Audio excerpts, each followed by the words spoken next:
ይኸው የዘራሁን እያጨድክ ልጄ በሕይወትና በሞት መካከል ያለችው ነገ ደግሞ ያኛው ልጅ ይቀጥላል።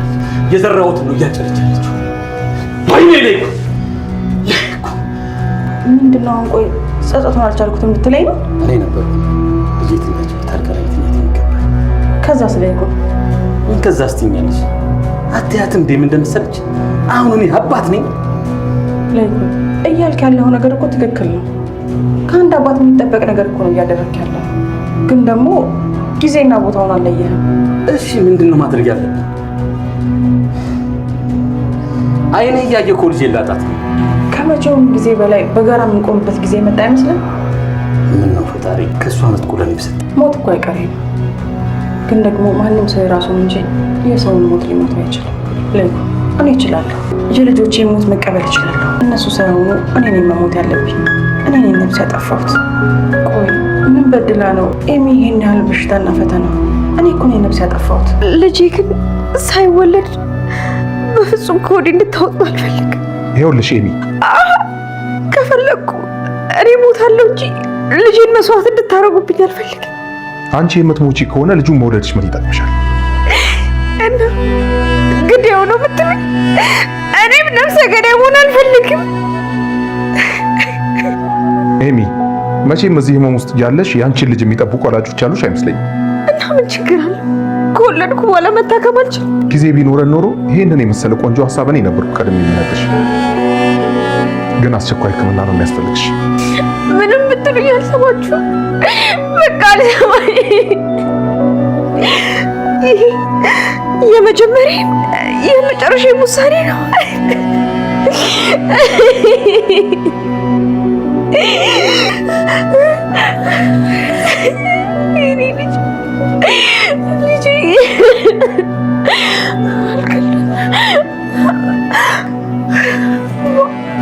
ኤሚ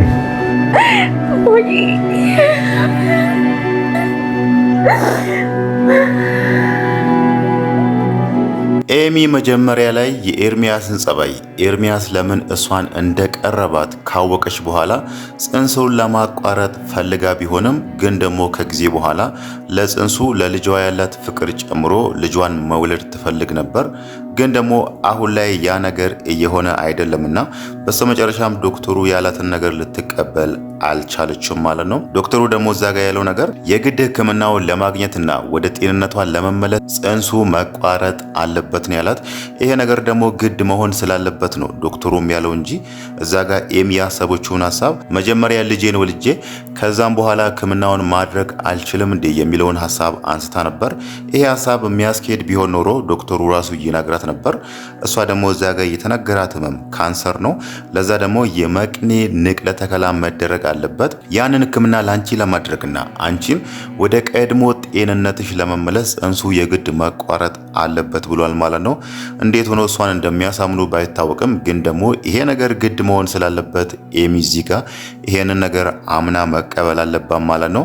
ሌላው ነገር ደግሞ ጥያቄ የሚያነሳ እዚህ ጋር ዶክተሩ ለኤሚ የመቅኔ ንቅለ ተከላ ማድረግ አለብን እናም ደግሞ ይሄንን ነገር የምናደርገው ከቤተሰብ ነው መቅኔውን የምንወስደው፣ ስለዚህ ሁላችሁም ምርመራ ማድረግ አለባችሁ የሚለውን ነገር ነግሯቸዋል። ሁሉም አሁን ምርመራ አድርጓል። የማን ከሷ ጋር እንደሚቀራረብ ማን ለኤሚ መቅኔ መለገስ እንደሚችል ገና ውጤቱ አልታወቀም ማለት ነው። ግን ደግሞ ከዚህ በፊት ኤሚ አንድ ያደረገችው ነገርና እስካሁንም መልስ ያላገኘንለት ነገር አለ ማለት ነው። ኤሚ ያኔ ዳግም የዝናሽ ልጅ ነው፣ ዝናሽ ከሌላ ሰው ነው ዳግምን የወለደችው የሚለውን ነገር ስትሰማ እውነት ዳግም ወንድሜ ነው ወይስ ይሄ ተራ ወሬ ነው የሚለውን ነገር ለማረጋገጥ እዛ ጋር የዳግምንም የናሆምንም ናሙና ወስዳ አስመርምራ ነበር። ግን ደግሞ ያኔ የዳግም ነበር ከሷ ጋር የተመሳሰለውና የናሆም ከሷ ጋር አልተመሳሰለም ማለት ነው። ለምን ከተባለ እኛም ከጊዜ በኋላ አንድ ያወቅነው ነገር ስለ ናሆም ጉዳይ ማለት ነው። ናሆም የለይኩን ልጅ ነው፣ ለይኩን ከሰራተኛቸው የወለደው ልጁ ነውና በዛ ምክንያት ነው ዝናሽ የሱ እናት ያልሆነችው ማለት ነው። ዝናሽ ደግሞ እዚህ ጋር ዳግምን ከሌላ ሰው ወልዳለች። ኤሚ ያኔ የራሷን ናሙና ሰጥታ ናሙናዋ ሲመረመር የተመሳሰለው ከዳግም ጋር ነው እንጂ ከናሆም ጋር አልተመሳሰለም ማለት ነው። ለምን የሚል ጥያቄ እዛ ጋር ፈጥሮብናል። ለይኩን የናሆምም የኤሚም አባት ከሆነ ዲኤንኤው ሙሉ ለሙሉ 100% ራሱ ባይመሳሰል የአባትነትን የለይኩንን የሆነ ድርሻ ያህል ራሱ የሁለቱ ናሙና የሁለቱ ዲኤንኤ መመሳሰል ነበረበት። ግን ደግሞ የዲኤንኤ ውጤት ሲያሳይ የነበረው በጭራሽ ሙሉ ለሙሉ እንደማይመሳሰል ነው። የተመሳሰለው ከዳግም ጋር ብቻ ነው። ለምን ከተባለ ኤሚንም ዳግምንም የወለደችው ዝናሽ ስለሆነች ማለት ነው። እዚህ ጋር ደግሞ ናሆም የተወለደው ከሌላ ሴት ነው፣ ግን ደግሞ አባቱ ለይኩን ነው ማለት ነው። ለምን ነበር ያኔ የኤሚና የናሆም ዲኤንኤ ሊመሳሰል ያልቻለው የሚለው ነገር ስናነሳ ምናልባት እዚህ ጋም ለይኩን የኤሚ አባት ላይሆን ይችላል ማለት ነው። እውነት እሱ የኤሚ አባት ቢሆን ኖሮ ናሙናዋ ሙሉ ለሙሉ ባይሆን ራሱ 50% ወይ ደግሞ ወይ ከዛ በላይ ወይ ከዛ በታችም የሆነ ነገር መመሳሰል ነበረበት ማለት ነው። እዚህ ጋር ግን አንድ ልንጠይቅ የምንችለው ነገር ዝናሽ ኤሚንም ከሌላ ሰው ወልዳ ይሆን? ለምንስ ነው ያኔ ዲኤንኤ ከሷ ጋር ሊመሳሰል ያልቻለውና ከዳግም ጋር የተመሳሰለው የሚለው ጥያቄ ያኔም እንደዚህ ነገር ተፈጥሮብን ነበር፣ ጠይቀን ነበር። ግን ደግሞ ከጊዜ በኋላ መልስ እናገኛለን ብለን ጠብቀን ነበር። እስካሁን ደግሞ ምንም ያገኘነው መልስ የለምና ምናልባት ሊሆን የሚችለው እዚህ ጋር ዝናሽ ኤሚንም ከሌላ ሰው ወልዳ ሊሆን ይችላል ማለት ነው። የዛ ቤት ጉድ የዛ ቤት ሚስጥር ተመርምሮ እስካሁንም እያለቀ አይደለም ማለት ነው። ሌላው ነገር ደግሞ አንዳንድ ሰው አሁን እያነሱ ያሉት ነገር አለ። ናሆም አሁን ላይ እናቱ የት እንዳለች አያውቅም።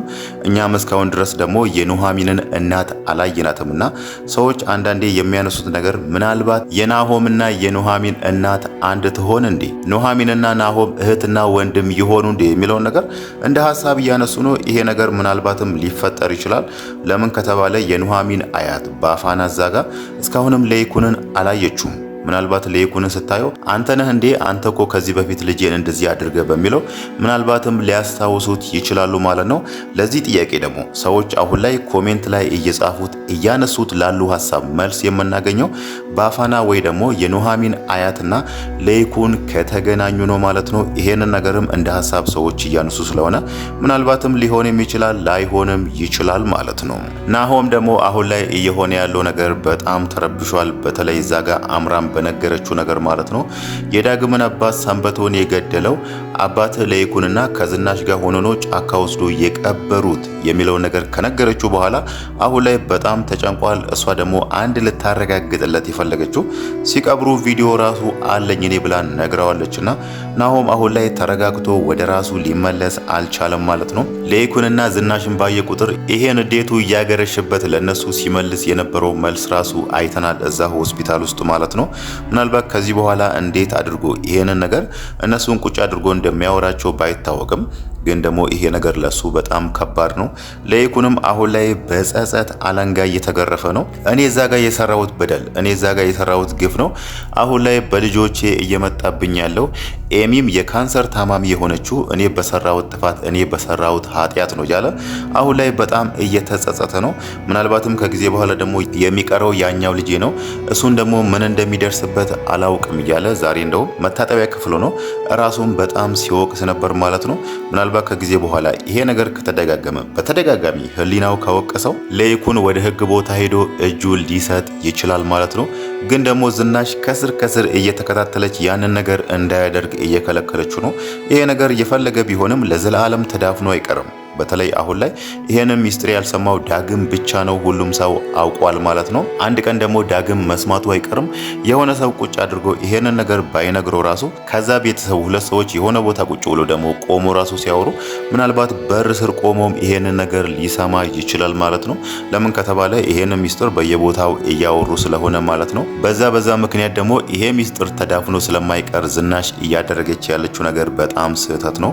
እሷ የምታስበው ለይኩን ከዚህ ጎደለ አንተ ከወጣና እስር ቤት ከገባ ቤተሰባችን ይበተናል፣ ቤት ያለ ምሰሶ አይቆምም የሚለው ምክንያት ነው ለለይኩን እየነገረች ያለችው ማለት ነው። ምንም ቢሆን ደግሞ የጠፋው የሰው ህይወት ነውና ለይኩንም ከህሊና ጸጸት ከህሊና ወቀሳ መዳን ስላለበት ይሄንን ነገር ወደ ህግ ቦታ ሄዶ ተናግሮ የሚፈረድበትን ቅጣት በተገቢው መንገድ ተወጥቶ በሰላም ወደ ቤቱ ቢመለስ ይሻለዋል ማለት ነው። ግን ደግሞ ዝናሽ እያደረገች ያለችው ነገር ወደፊትም ለይኩንን ትልቅ ዋጋ እንደሚያስከፍለው ግልጽ ነው ማለት ነው። ሌላው ነገር ደግሞ አሁን ላይ ሊከናወን የማይችል ስለ ሰርግ ጉዳይ ነው። ቤተሰቡ መጀመሪያ ላይ የናሆምም የኑሐሚን ቤተሰቦች ለሰርግ ሽር ጉድ እያሉ ነበር። አሁን ደግሞ ኤሚ ታማ ሆስፒታል ገብታለች። ለሷ ደግሞ ቤተሰቡ እንዳለ ደግሞ አሁን ላይ በጣም ተደናግጧል። ትኩረታቸውን ሁሉ የሰው ሕክምና ላይ አድርጎ እየተሯሯጡ ነውና በዚህ ሁኔታ ደግሞ ሰርግ ሊደግሱ አይችልም። እዛ ጋም ናሆምም የሰማው ነገር አለ። የዳግምን አባት ሰንበቶን የገደለው ለይኩን ነው የሚለው ነገር ሰምቷልና የኤሚ ሕክምና እዛ ጋር ምናልባትም በተሳካ ሁኔታ ተጠናቆ ራሱ ኤሚ ወደ ጤንነቷ ከተመለሰች ናሆም አሁን ባለበት ሁኔታ ሰርጉ ማከናወን አይቻልም ማለት ነው። ምናልባትም ለይኩንን ይሄንን ነገር ቁጭ አድርጎ ሊጠይቀው ይችላል። አባዬ እንደዚህ የሚባል ነገር ሰምቻለሁ፣ ይሄ ነገር እውነት ነው ወይስ ፈጠራ ወሬ ነው የሚለውን ነገር ከጠየቀው ለይኩን እዛ ጋር ሊዋሻውም ሊደብቀውም አይችልም ማለት ነው። ምናልባት ይሄ ነገር እንዴት እንደተፈጠረ አደጋ እንደሆነ ካስረዳው ነው እንጂ ማለት ነው። በዛ ሁኔታ ደግሞ ሰርጉን መደገስ አይቻልም ማለት ነው።